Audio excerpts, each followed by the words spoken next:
Hi, I'm Pete, and welcome to Just a Few Acres Farm. It's been really cold outside, so I've been trying to find things to do in the house and in the shop. And today I thought I'd take care of repairing this old clock. In a previous video, I mentioned that this clock hangs in a church the next town over from us, and one of the congregation members asked if I could fix it. It is about 150 years old. The church dates from 1870.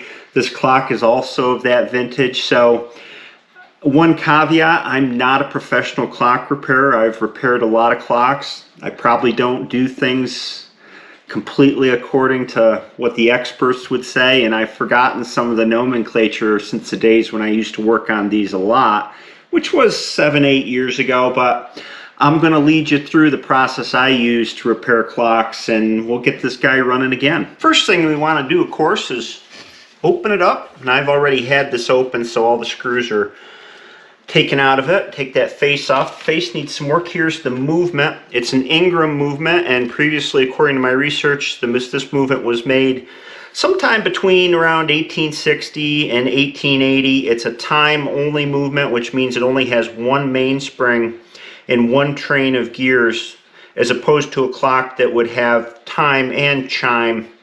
Those typically from this vintage have two mainsprings, and then one side is chime and one side is time. Step one is to wind up this spring so I can put a keeper on it. There's a lot of energy in these springs, and this is probably the most dangerous part about working with these old spring-driven clocks. I've got a set of all kinds of different sizes of these. This keeper just goes on, and you got to kind of work it around here to get it over the spring. This one's quite tight with the spring wound all the way up, which is kind of what I'm aiming for. You can do it. There we go. Now with that spring energy contained, I can take these tapered pins out, and this is one sign of the vintage of the clock. Clocks that are newer than this will have usually nuts, threaded posts and nuts to hold it together, but this one's got tapered pins. Then we can go ahead and pull the plates apart. Sometimes that happens. And of course everything falls out into a pile. The good thing about clocks, just like most mechanical things, is typically there's only one way they'll go back together. So I don't worry so much about marking the different gears. Actually, these are called wheels in clock terminology. And we just take all them out and take this mainspring off. There we go. You know what occurred to me as I got partway through this video that I'd forgotten to provide a basic explanation of how these clocks work. So through the magic of video, I'm coming back in time to you, because I've already done the cleaning at this point, to show how this clock works. And these couldn't be simpler. In fact, if you've watched the MD series, they're a lot like the gears in the transmission. All these old clocks are, and this is super simple because this is time only, is a train of gears, and I believe that this clock has 5 gears in its train. It goes all the way from this big gear at the bottom, which has the spring on it, and that powers the whole clock, and it works its way up through these wheels, and the wheels are a gear reduction mechanism. They have pinion gears and they have big gears, and it all gets it to the right speed. Now at the end of that train is what's called the escapement, and this is the escape wheel here, and this is the verge, and the verge is the thing that rocks back and forth. Let me get it here. And every time that it rocks back and forth, the clock ticks. That's what makes the ticking sound in a clock. And the pendulum rod comes up through here, and there's a weighted pendulum at the bottom. And the pendulum length is what fixes the period of the tick, how much time happens between each tick. Because that's all, if you have a very long pendulum, you get a very slow tick. The shorter the pendulum goes, the quicker the tick is. And the way you adjust a clock speed, if you have a fast or a slow clock, is via the length of the pendulum. So that's how that works. Now, since you've got a long gear train here, friction really adds up. It doesn't take much. If I take this verge off, With the verge off, it doesn't take a lot for me to spin from the bottom gear all the way up the top. I'm not pushing very hard. But when this motion is continually stopped and started by the verge rocking back and forth, the clock has to overcome that startup energy. So the friction really adds up. And the big thing about clocks is you want to minimize the friction happening. And all the repairs that I'm going to do in this video are about minimizing friction. The other thing I haven't talked about is the actual time wheels. There are two time wheels. This one is connected to the hands of the clock. They fit onto this square end. And then there's the what I call the hour-minute wheel that works along with it.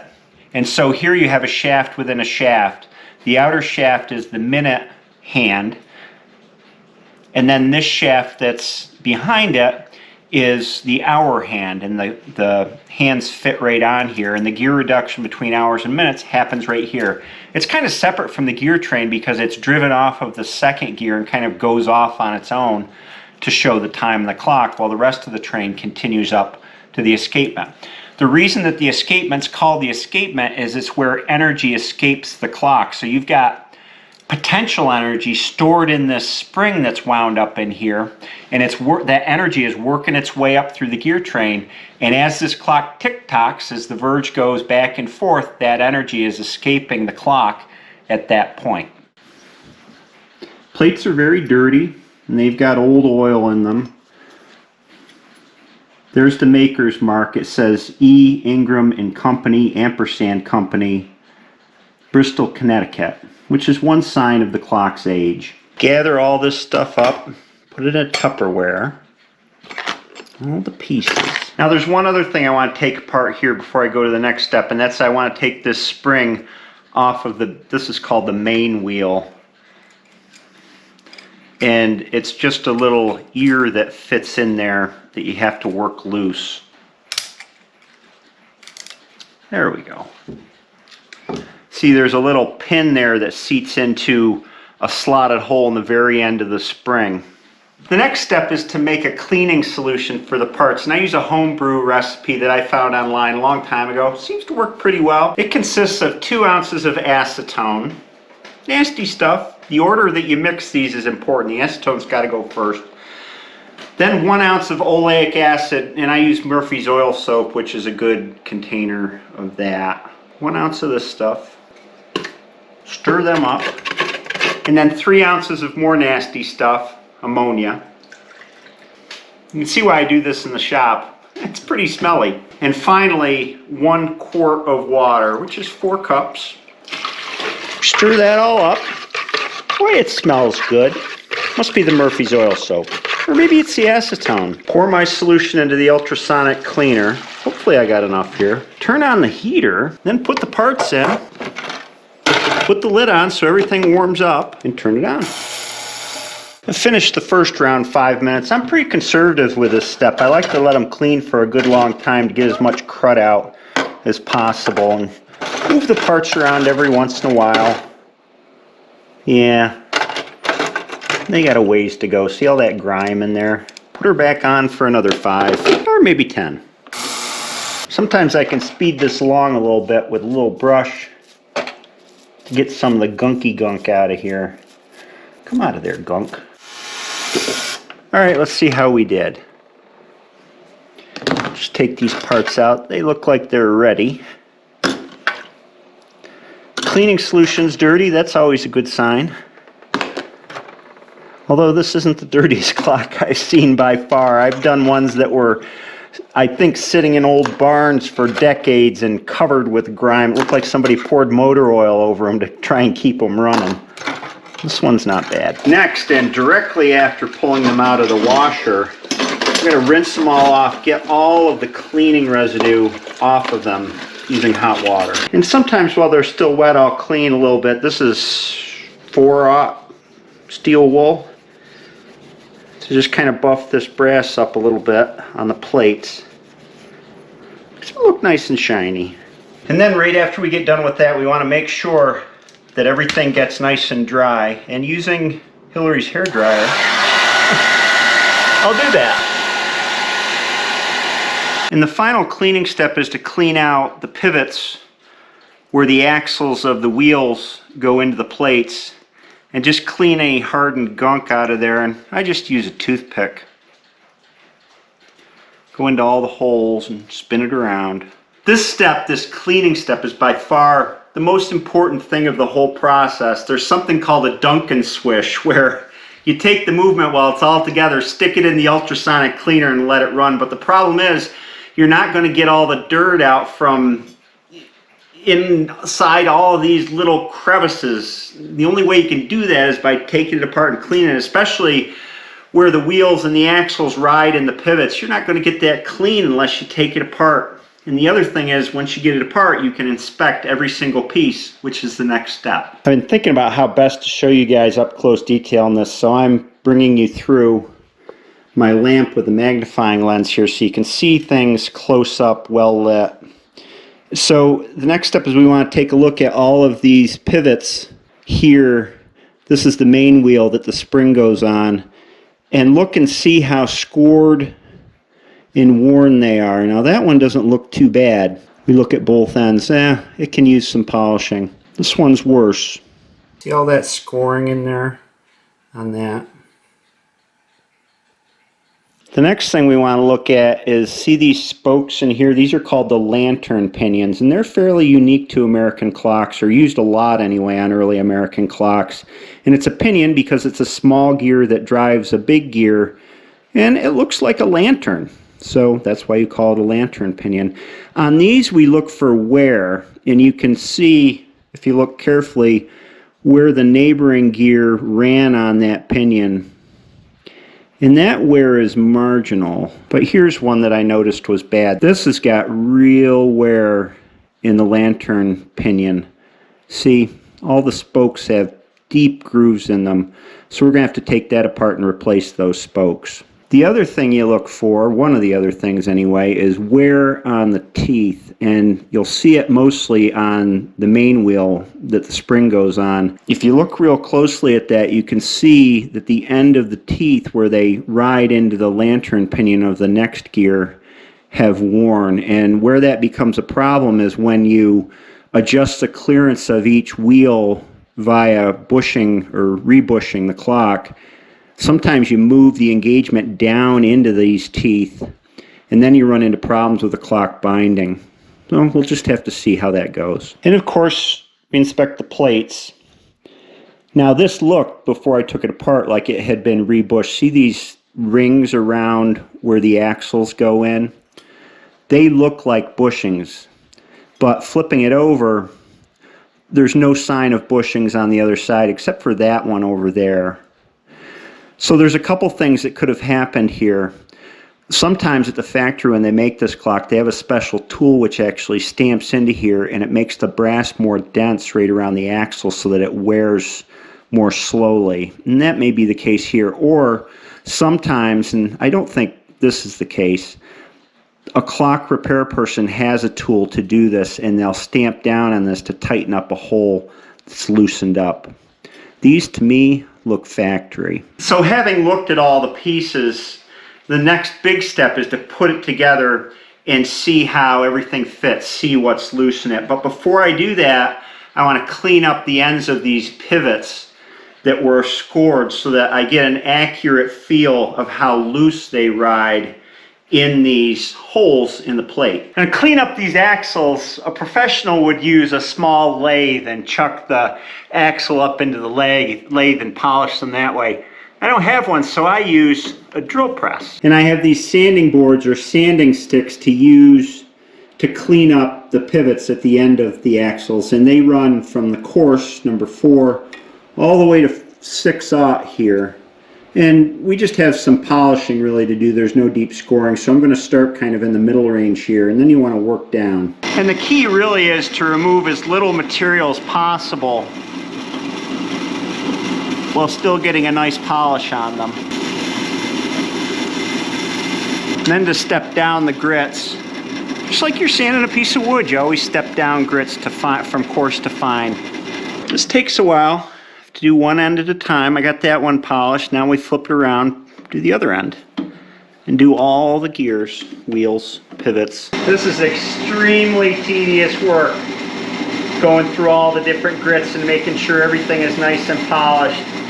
But it's very important. The details are where the devil is in these. The next step is to put everything together and check play. So we'll put these gears back in. Here's the what they call main wheel, second wheel, and we just count right up. Let me get these are what I call the time gears that actually run the hands. Whoops, that's backwards. Let me put them in next. So that one goes there, and then this is the hour and minute wheel that engages with it. And then this one goes right here. And this one goes, well, we know the escapement wheel goes here. So this one goes like this. Like that. Now we can put the top plate on. This is always the trickiest part about doing a clock, is getting everything lined up. Luckily this is a time-only clock. If I had time and chime, it would be twice as many. But I start from one side, get that down onto the posts, and then just work each pivot into place, going up toward the top. You always have to find out where it's hung up and then move that pivot in. Just keep working up. There.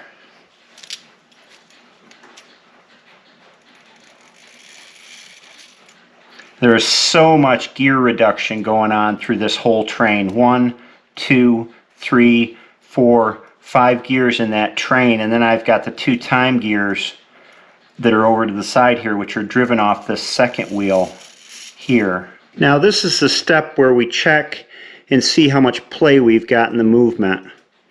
And the way I do that is I'll hold a set of gears and then look at the one that's in the middle and see how much movement's in there. That is not cool. This is where you're going to get the most wear. 40% of all the friction lost in a clock I've read can be right here at this main wheel. Now fortunately this main wheel bushing is tight, but the second wheel here is super loose. Let's check the third wheel now. And I'm just wiggling back and forth, just like checking backlash in the MD transmission. We've got a lot of wiggle there. Check the next one. Some. While I'm in here, I might as well repair that. The time wheels, the two, what I call the 2 time wheels, they rarely have much wear, and this much play in a time wheel is no big deal. They're at the very end of the train. They're fine. And then you flip it over and you do the same thing on the back. So that's okay for the main wheel, that much play. Let's look at the second wheel here. So let me find the right gear. Now on these older clocks, they're meant to run looser than a more modern clock would be. So this is really a judgment call. I usually figure that while I'm in here, I might as well take care of all the looseness that I can so that it runs the longest without needing attention again. The next step for these pivots that I've identified that need to be bushed, that are too loose, is to figure out which way they've worn. So starting with this second wheel here, if I turn this,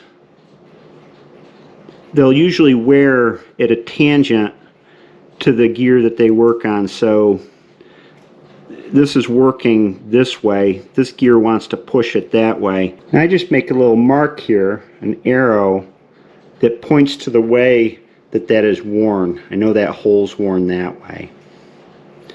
And we just go through and do that for all the pivots. So I've gone through them all, and the arrows show which way the holes have worn.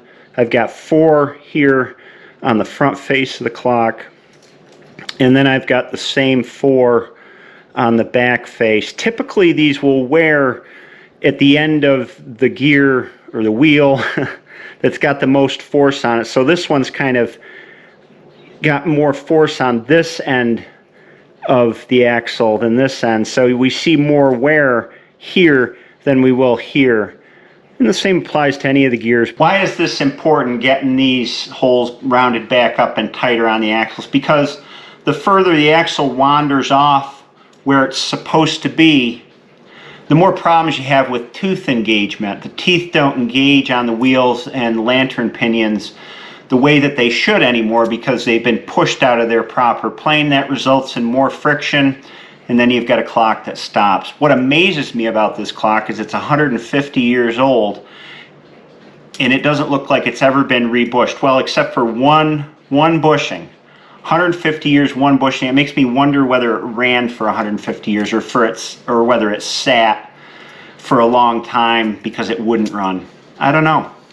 It's kind of cool to think about these things, though. So having identified which pivots need to be rebushed with the arrows on both sides, I can pull this back apart.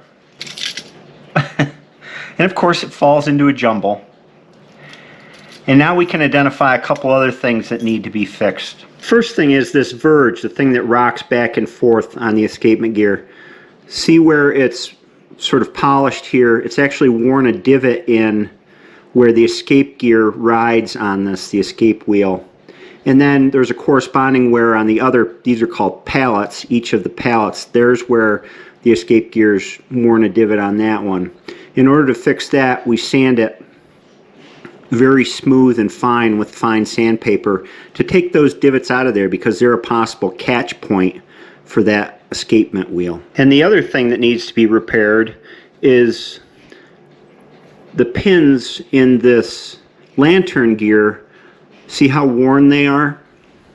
They have depressions worn into them. So all of these need to be taken out and new ones put in.